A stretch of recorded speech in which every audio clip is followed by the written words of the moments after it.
Rádio Rio de Janeiro, a emissora da Fraternidade, passa a apresentar Luz na Penumbra, programa que leva ao seu coração a mensagem da doutrina espírita.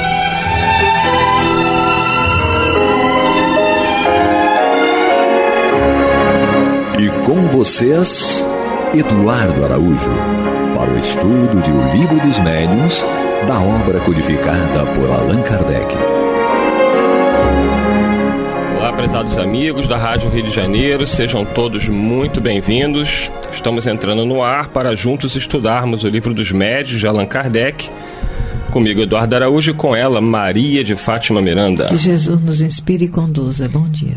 Lembrando que o nosso amigo Paulo Renato, ainda por motivos profissionais, não pode estar conosco, mas esperamos que brevemente ele consiga uma brechinha para estar aqui novamente participando do programa Luz na Penumbra. Nós estamos na primeira parte do capítulo 2 do Livro dos Médiuns, que trata do maravilhoso e do sobrenatural. E agora nós vamos entrar aqui no item 9, tá? Item 9 desse capítulo 2, onde Allan Kardec vai dizer o seguinte: se o fato ficar comprovado, dirão, aceitá-lo-emos, aceitaríamos mesmo a causa a que o atribuis, a de um fluido desconhecido. Mas quem nos prova a intervenção dos espíritos?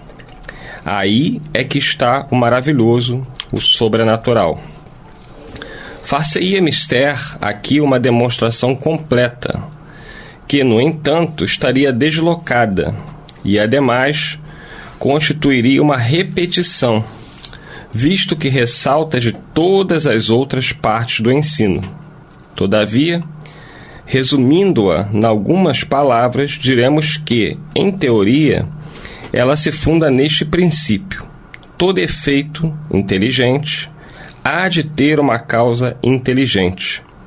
E do ponto de vista prático, na observação de que, tendo os fenômenos ditos espíritas dado provas de inteligência, fora da matéria havia de estar a causa que os produzia, e de que, não sendo essa inteligência a dos assistentes, o que a experiência atesta, havia de lhes de ser exterior, pois que não se via o ser que atuava necessariamente, era um ser invisível.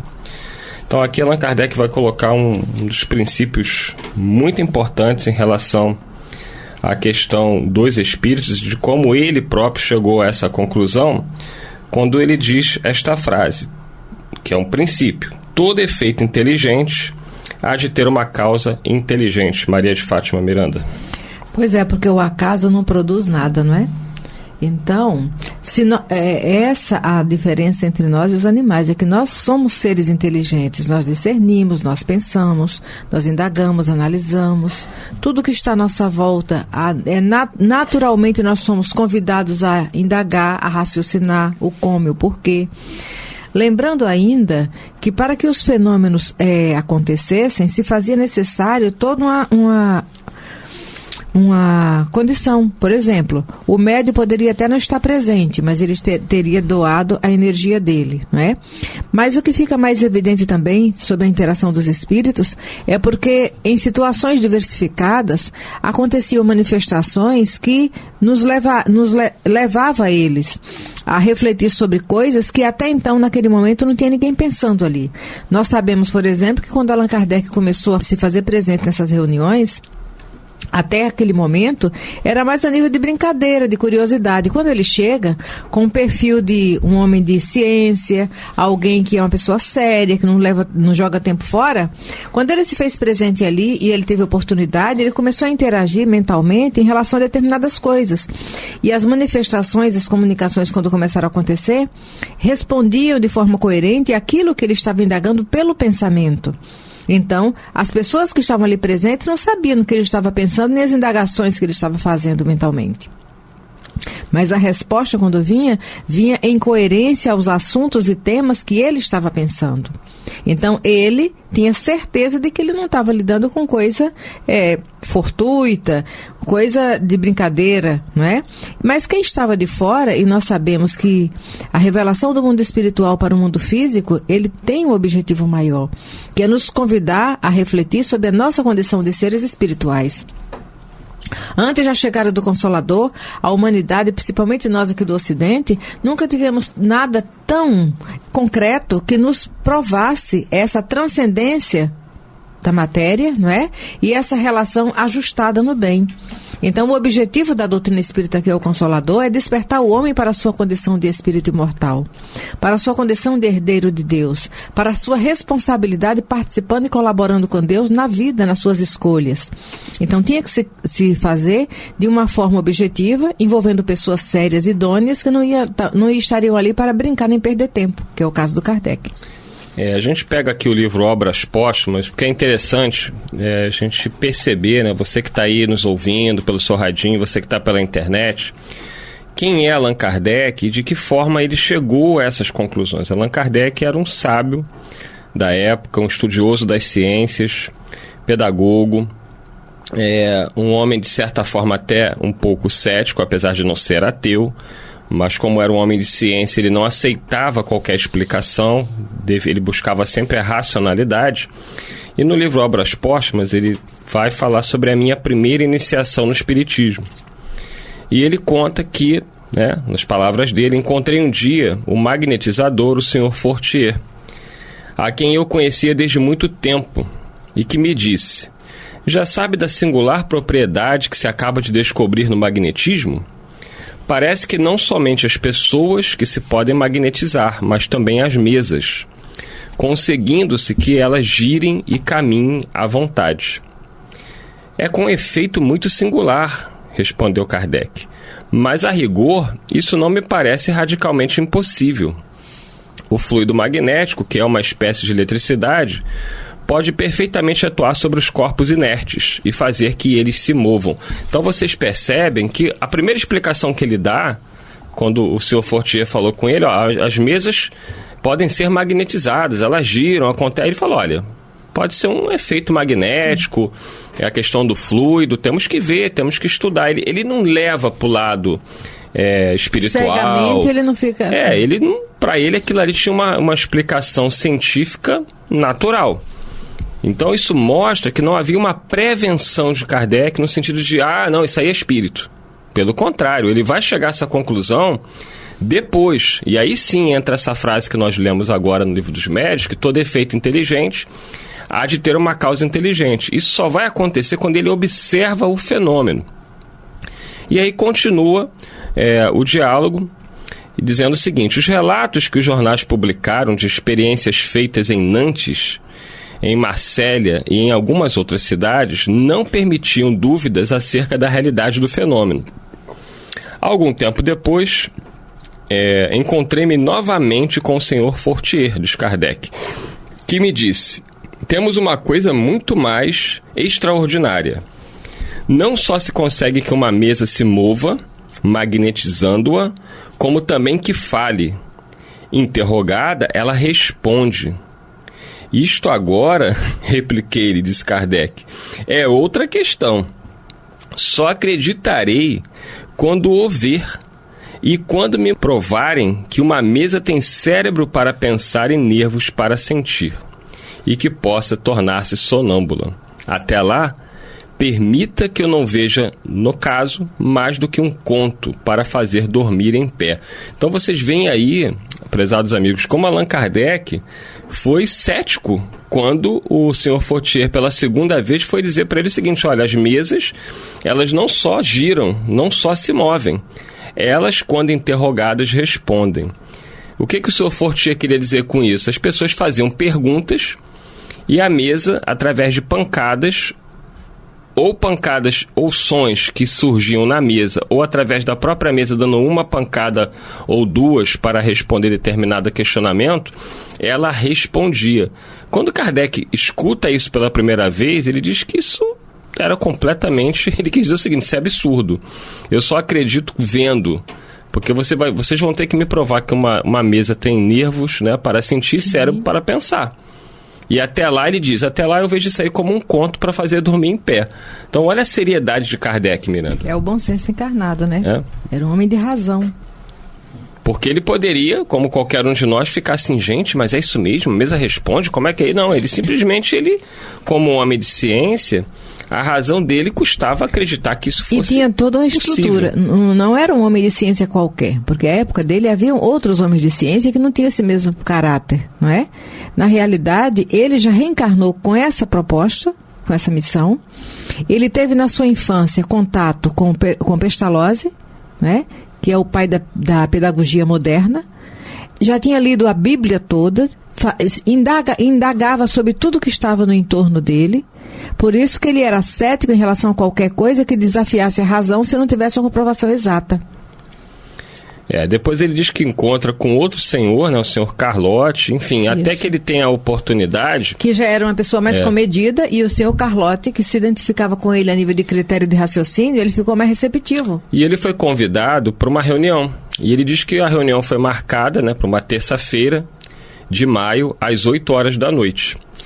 Foi a primeira vez que presenciei o fenômeno das mesas que giravam, saltavam e corriam, em condições tais que não deixavam lugar para qualquer dúvida.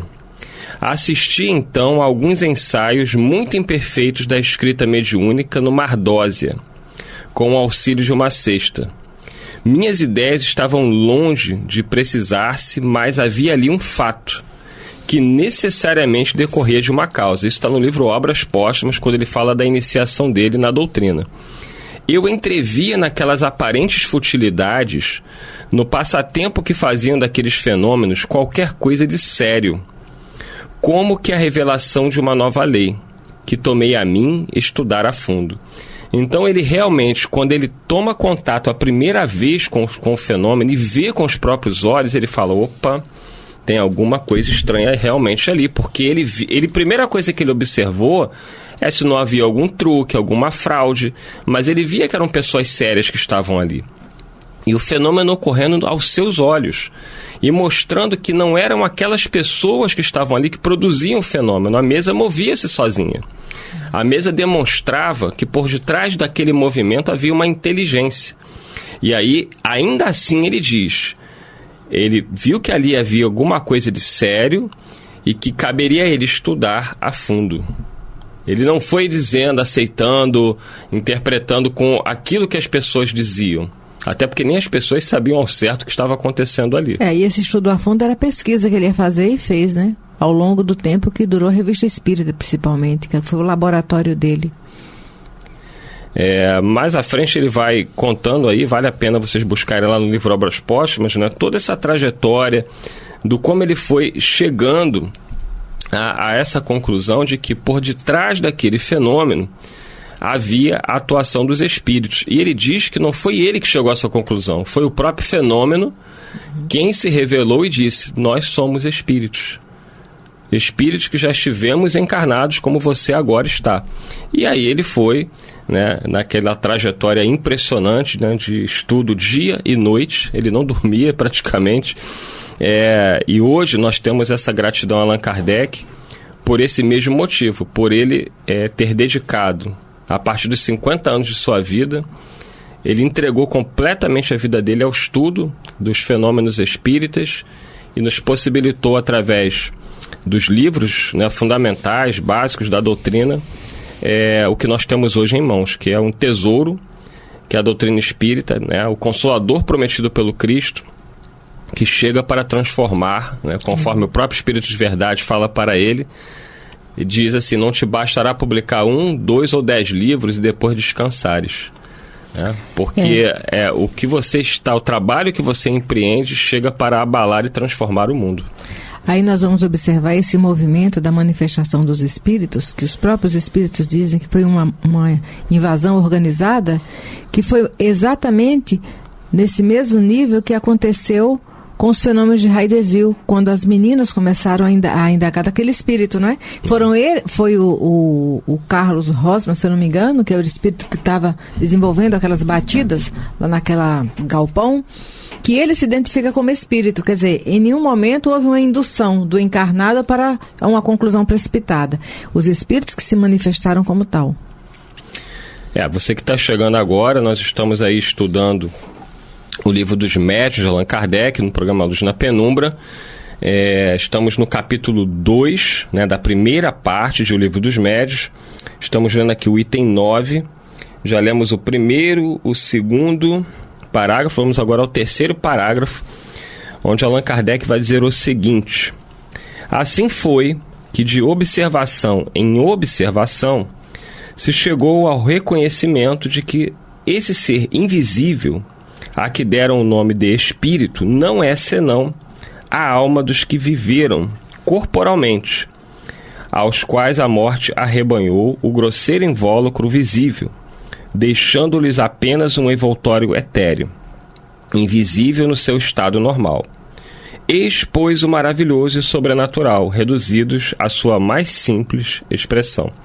Então, essa realidade dos espíritos, que alguns classificavam à época e ainda classificam hoje de maravilhoso e sobrenatural, é a realidade da vida, é da lei natural, é científico. E chegará o tempo em que a nossa ciência se curvará a essa realidade, porque ela é uma realidade natural. Todos nós somos espíritos, estamos num corpo físico e em algum momento, não sabemos quando, deixaremos esse corpo físico. Se tem uma certeza que todo ser humano tem aqui na Terra, é que em algum momento nós haveremos de deixar o corpo físico. E aí os céticos se perguntam, e depois? O nada, o vazio, o sono eterno? Nós sabemos que não. Por que não? Porque os fatos espíritas, os fatos mediúnicos comprovam de forma irrefutável a realidade da vida que continua após a morte. Nós vemos aí diversos exemplos, mas eu acho que no futuro a ciência vai se debruçar muito sobre as obras de Chico Xavier e as diversas mensagens que ele recebeu, todas documentadas por familiares, por pesquisadores, de entes queridos que partiram do plano espiritual e voltaram, dando mensagens, dando comprovações de forma patente, clara, para os seus familiares que eram eles mesmos. Miranda. Pois é. Agora, nós observamos todo esse critério desse missionário Kardec, né, em relação ao que Jesus ia nos enviar para desencadear a chegada do Consolador na Terra. Mas quando nós vamos observar, sempre que eu leio assim, eu fico refletindo os critérios de Kardec, porque aí também tem um ensinamento embutido para nós.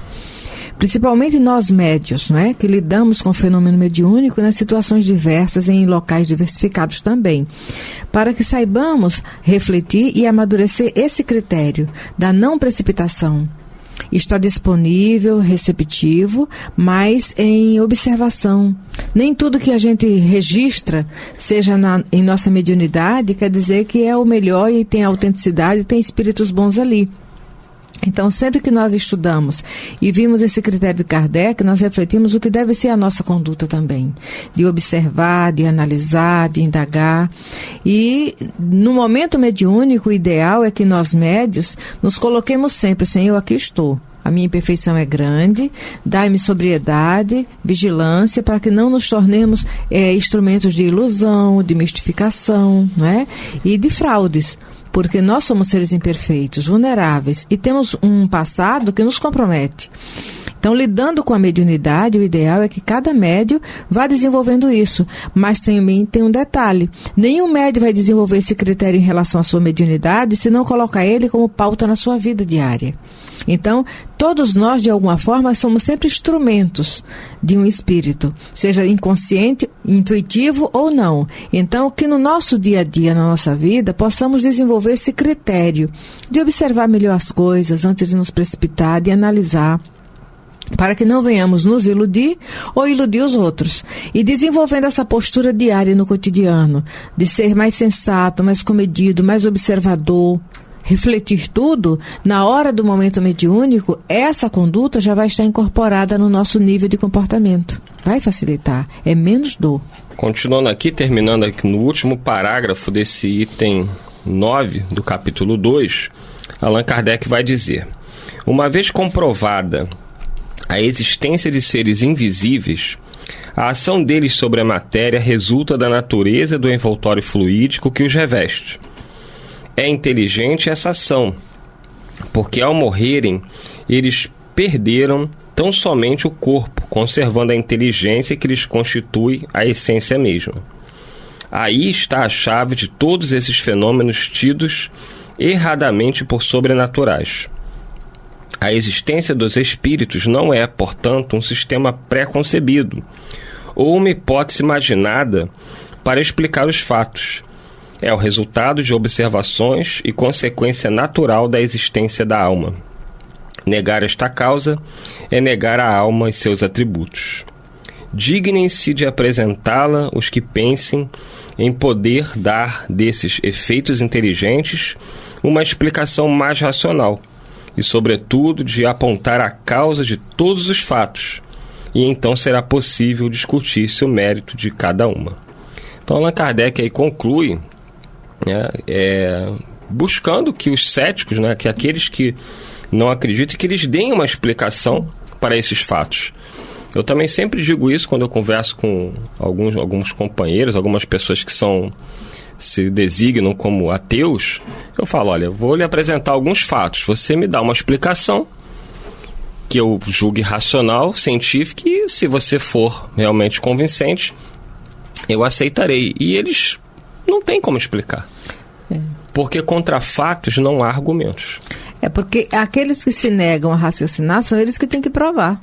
Exatamente. Nós não estamos impondo nada a ninguém. O fato é o fato. É verdade. Quando você tem uma comunicação espiritual comprovada, teve gente que foi pesquisar Chico Xavier e fizeram pesquisas até da letra do desencarnado na mensagem psicografada.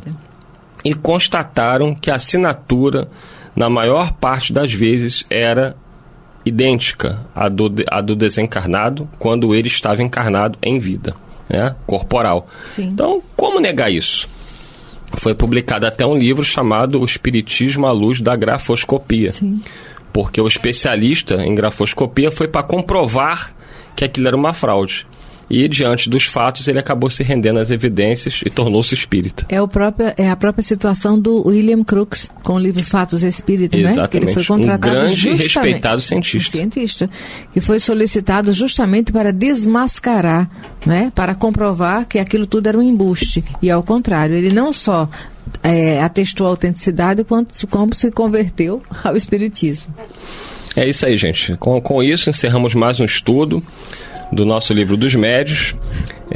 Você que não conseguiu assisti-lo na íntegra, você pode ver aí a reprise no nosso site, radioriodejaneiro.digital. Vai lá no programa Luz na Penumbra, toda sexta-feira, é só procurar pela data, ou também pelo nosso canal no YouTube, na playlist do programa Luz na Penumbra. Muita paz a todos, até o próximo programa, se Deus quiser. Você está ouvindo o programa Luz na Penumbra.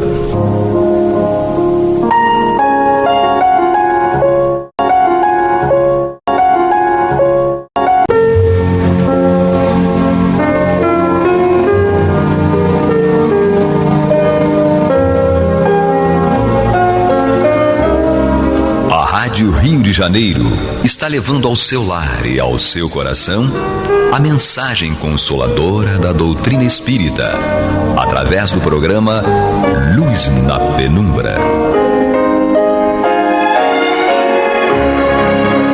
E agora com vocês, Amaury Santos e Astênio Oliveira, para comentar os textos da Revista Espírita de Allan Kardec no período de 1858 a 1868.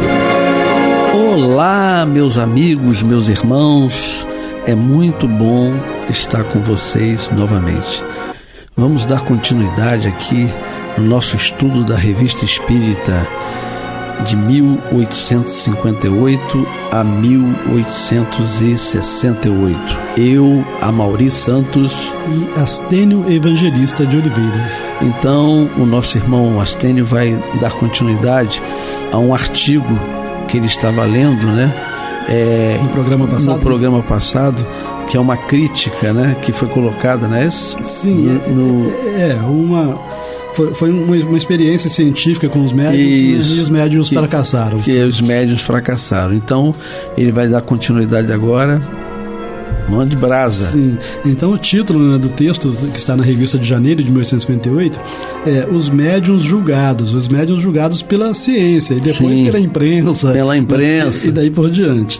Né? E aí, nós estamos no ponto em que Kardec fala o seguinte: essa experiência prova mais uma vez da parte de nossos adversários a absoluta ignorância dos princípios. Então isso aí nós vimos no último programa, em que ele fala que se nós conhecêssemos, saberíamos que os espíritos só se comunicam quando eles querem se comunicar, nas condições em que eles queiram se comunicar. Então não adianta a gente ficar querendo escravizar os espíritos, né, querendo marcar hora para dar sessão e para dar consulta, porque se os espíritos não quiserem, nada acontecerá, né?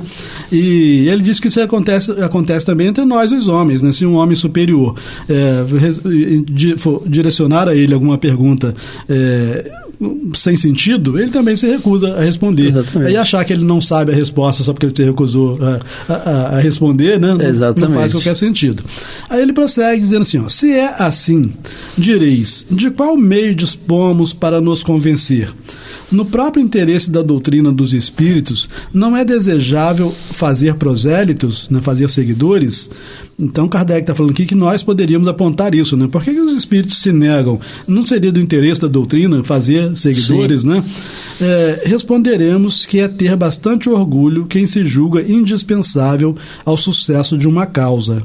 Ora, os espíritos não gostam dos orgulhosos. Isso vale para todos nós, né? Então, se a gente é meio mitidinho, meio nariz em pé, a gente vai ficar sozinho, porque ou vai ficar mal acompanhado, né? Porque os espíritos superiores não gostam de orgulhosos. Convencem quem eles querem. Quanto aos que creem em sua importância pessoal, demonstram o pouco caso que disso fazem, não lhes dando ouvidos. Eis de resto a resposta que deram a duas perguntas sobre esse assunto.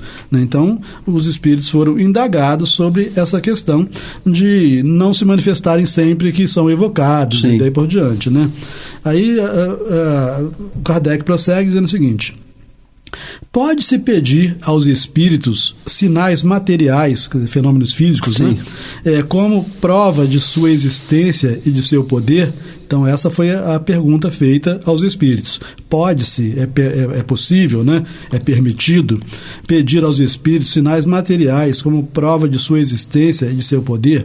A resposta: pode-se, sem dúvida, provocar certas manifestações, mas nem todos estão aptos a isso, e frequentemente não obtendes o que pedis. Eles não se submetem aos caprichos dos homens. Então ele fala assim, pedir pode, agora se vai ser atendido ou não. É verdade, né? Então, dependendo do que está por trás, qual a sua intenção, por que você está precisando da prova, né?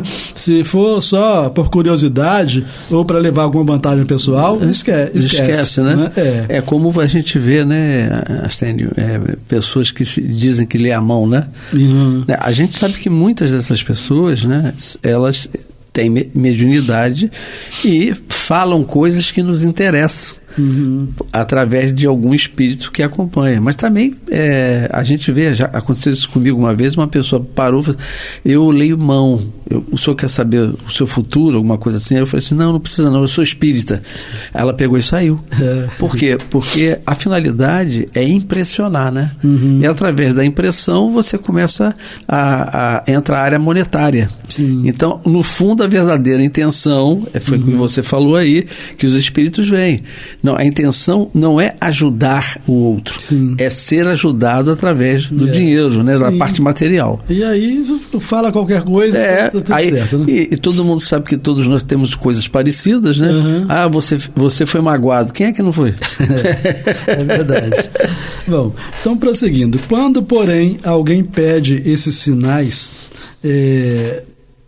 para se convencer, não haveria utilidade. Então foi a outra pergunta que Kardec fez aos espíritos, né? Sim. Quando, porém, alguém pede esses sinais para se convencer, não haveria utilidade em satisfazê-lo, pois que seria um adepto a mais, né? Entendeu a pergunta, sim, né? Sim. E aí eles respondem o seguinte: os espíritos não fazem senão o que querem e o que lhes é permitido. Isso aqui são duas informações importantes, né?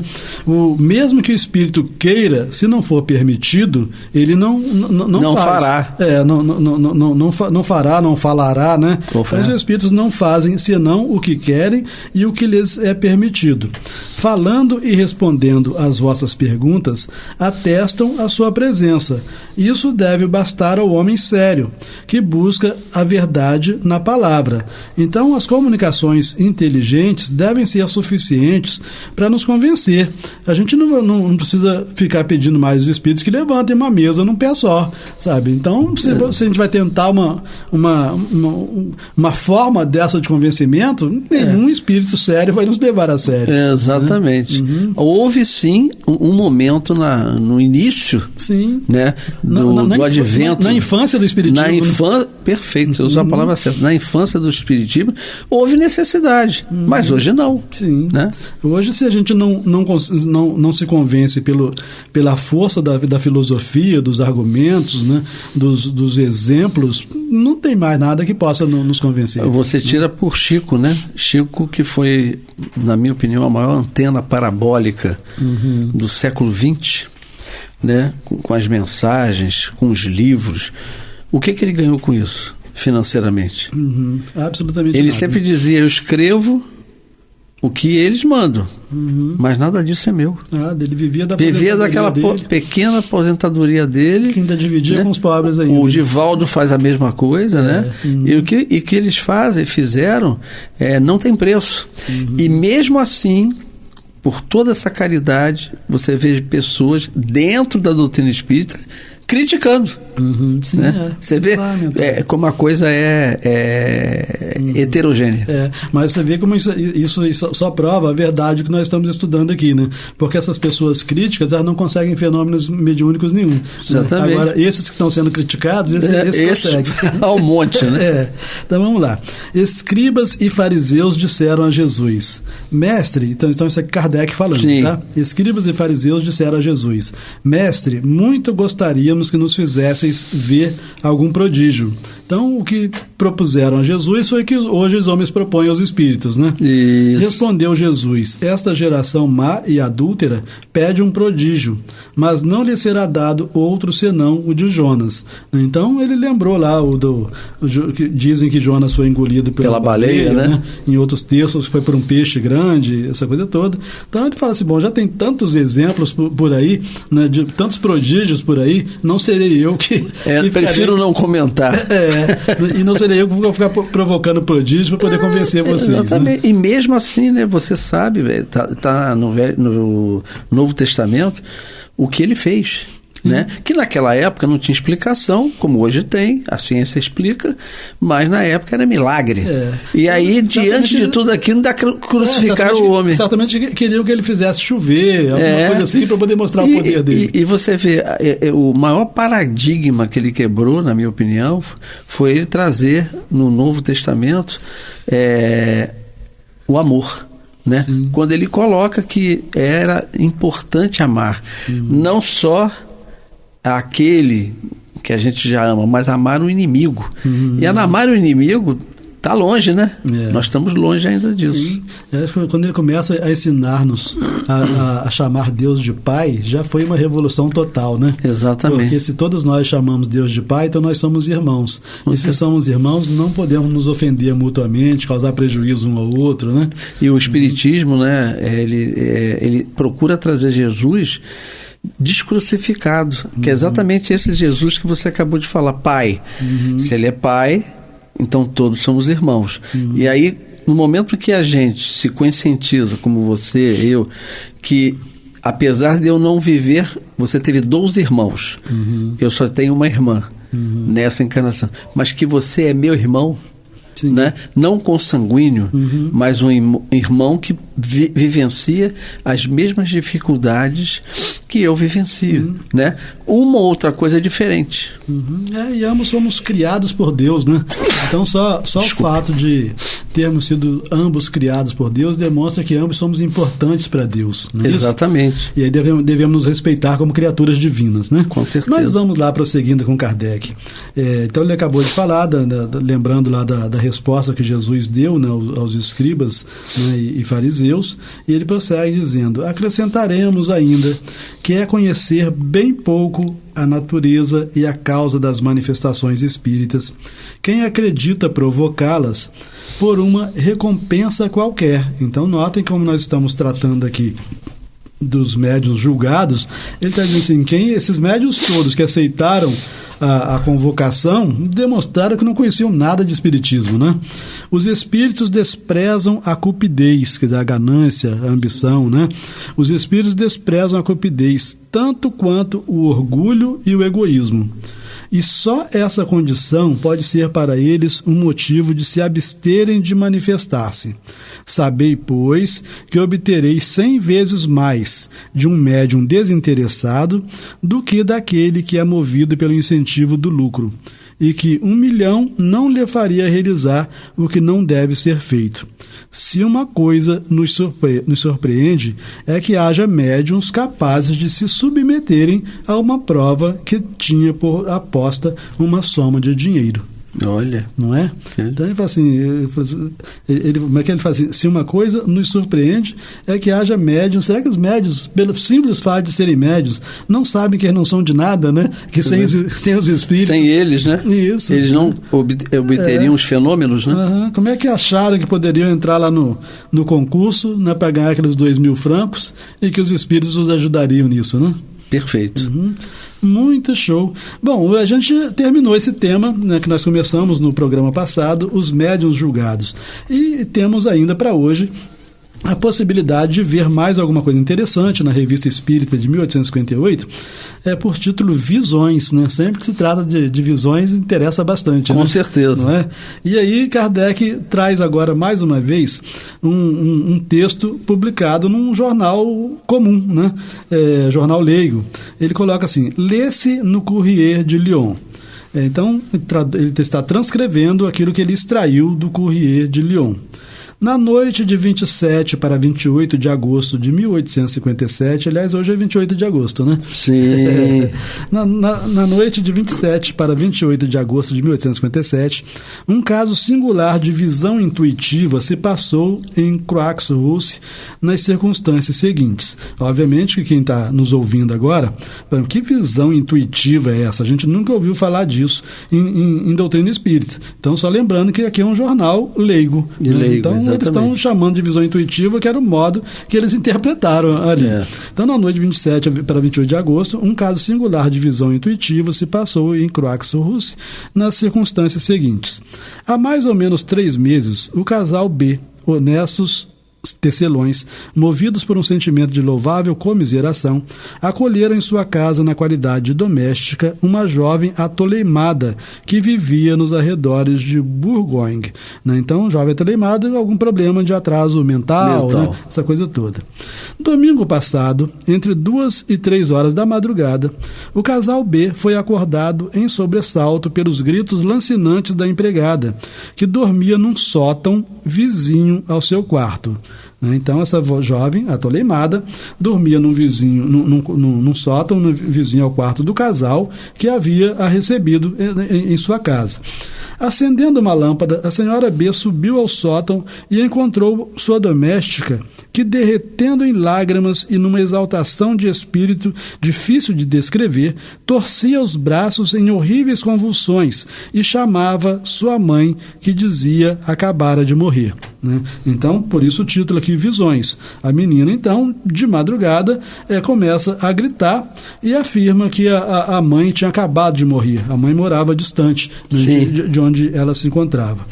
Depois de consolar a jovem como melhor lhe foi possível, a senhora B retornou ao seu quarto.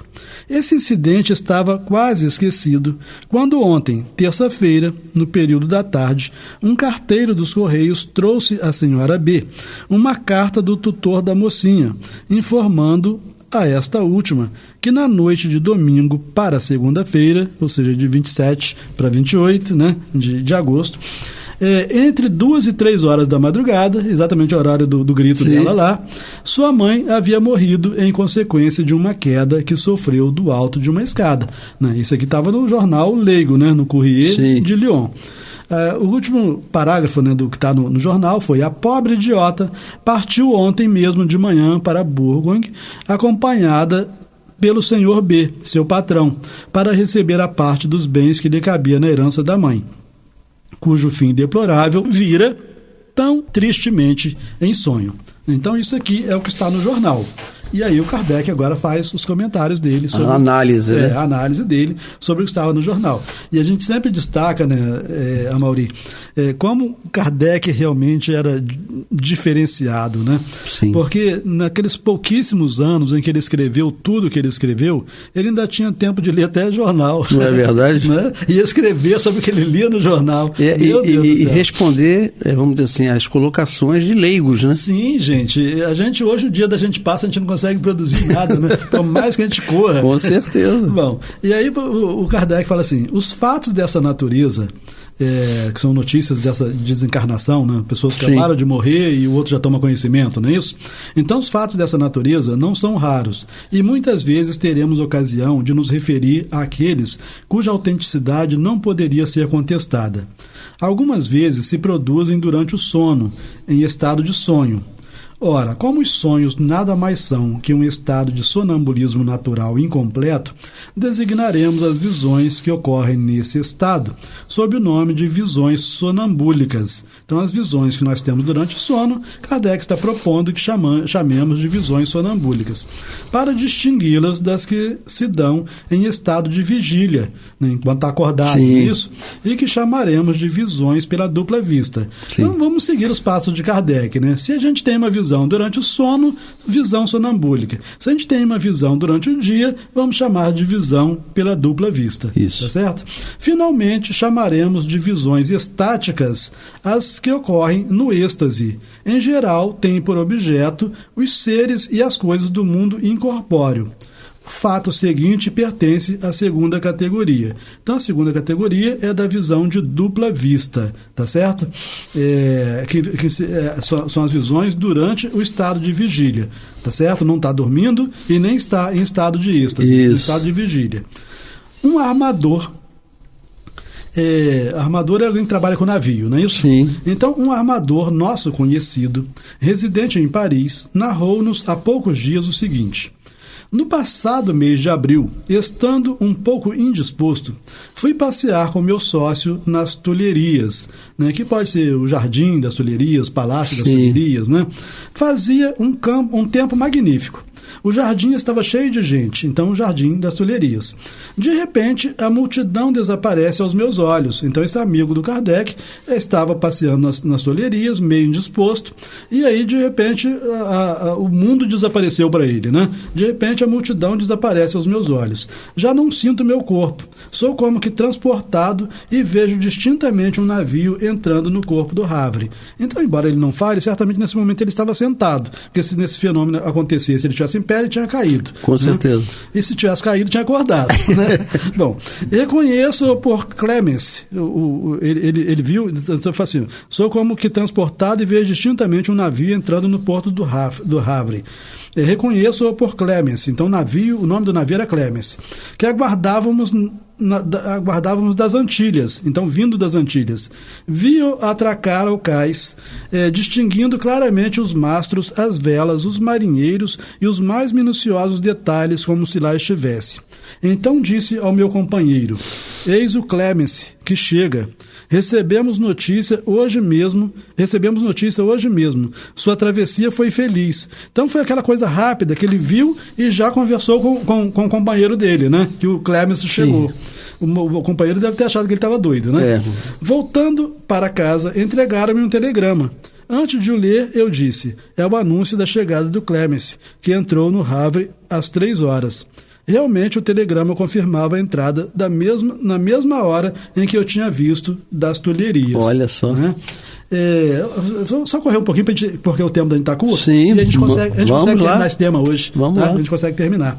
Então ele fala assim, ó: quando as visões têm por objeto os seres do mundo incorpóreo, ou seja, os desencarnados, né, poder-se-ia aparentemente com alguma razão qualificá-las de alucinação, porque muitos dizem que é alucinação, né? Porque nada lhes pode demonstrar a exatidão. Eu digo que estou vendo, o outro acredita ou não acredita, então pode chamar de alucinação, né? Porém, nos dois casos que acabamos de narrar, é a verdade. Quais os dois casos? Da menina, né, lá que dormia no sótão, né? De madrugada viu a mãe, e agora esse amigo dele, né? O armador. Porém, nos dois casos que acabamos de narrar, é a verdade mais palpável e mais positiva que se evidencia.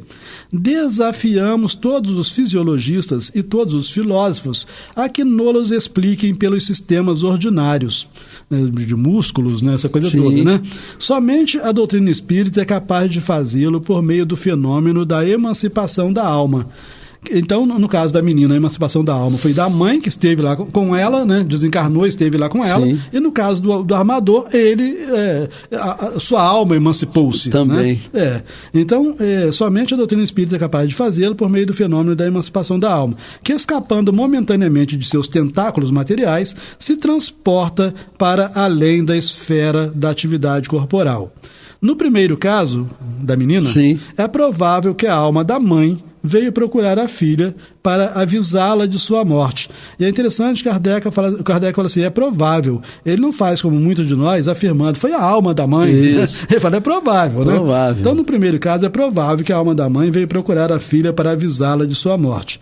Mas no segundo, o que é certo é que não foi o navio que veio encontrar o armador nas Tulherias. Né? Preciso, pois, tenha sido a alma do armador, que o foi procurar no Havre. Que foi até lá, né? Isso. Foi até lá. Perfeito. Mostrando, né, a nossa independência, né? A emancipação da alma, né? Quantos de nós temos as tais premonições, né? E isso aí faz parte mostrando a prova viva dos nossos... Quantas mães, né? Falam, né? Você já viu, eu já ouviu casos relatados por mães dizendo assim, eu acho que o meu filho sofreu um acidente. E aí, logo depois, um pouco mais tarde, vem a notícia de que o filho daquela senhora sofreu um acidente. Talvez não com a hora precisa, né? Como é o caso desses aí. Mas... ela teve uma premonição, quer dizer, alguma emancipação da alma dela, né, para que ela tivesse essa certeza de que o filho estava correndo perigo. A gente passar pessoalmente por essas experiências é muito interessante, como fortalece a fé, mas como nós falamos em outros programas, né, se passam com os outros, deve servir para a gente também, né? Com certeza absoluta. Terminamos então? Terminamos. Ah, que bom. Meus irmãos, é muito bom estar com vocês e terminamos aqui mais um tema, né? Muito interessante. Eu, Amaury Santos e Astênio Evangelista de Oliveira. Muita paz a todos.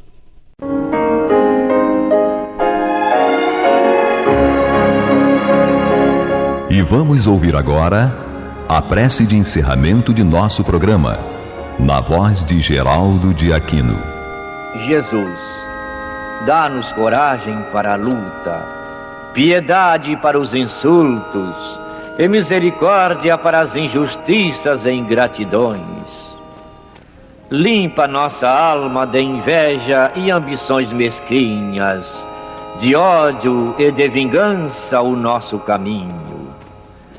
e que dentro em pouco, ao recolher-nos de novo ao calor do nosso leito, para que o sono nos dê a paz e o esquecimento das tristezas humanas, possamos sentir, Senhor, no mais íntimo de nosso ser, a doçura indefinível do Teu amor e a grandeza incomparável da Tua divina presença. Que assim seja.